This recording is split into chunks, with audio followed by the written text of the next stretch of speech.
first, when I was thinking of how we view landscape,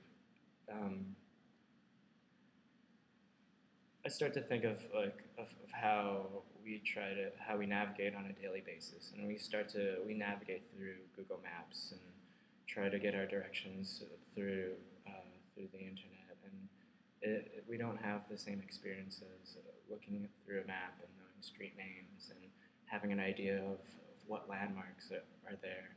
We can access that visually, like we have immediately right now, and yeah, it's quite different where those landscape painters they did have their role, and they had a high value to their role, and I kind of related back to what when I was growing up, National Geographic was it was a way to see the world, and it was a way to gain experience of and to be interested in other places in the world. And now we have different sources, and we have different hubs that we could grab, get the same information, and we could even produce that information. And this goes back to how we not only view landscape, but how we interpret landscape. And we can all interpret landscape. Like we can all create representations of landscape at this point.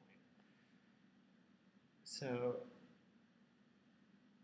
I think contemporary artists and their relationship to landscape is very different. It has to be different. It has to change.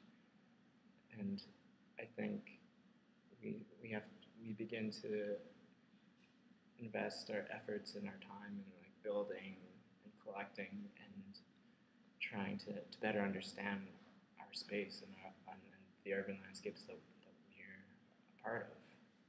Once we begin to navigate through devices and through technology and through other things that simplify something that's very complex, like if you really think of Canada as a country and how vast and how large it is, it's overwhelming, and it's something that these painters kind of portrayed, like yeah, and it's something that it's a sensation that's going to change. Like I don't think we're going to be as overwhelmed as they used to be traveling across Canada. If someone wants to drive across Canada, they grab the 401 and they go. And I think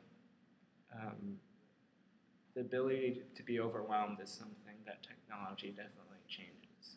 And the idea of a large group of individuals having this common thread, which is one specific geographical location, and being able to contribute their representations of it and their ideas and their stories about it offers a sense of comfort.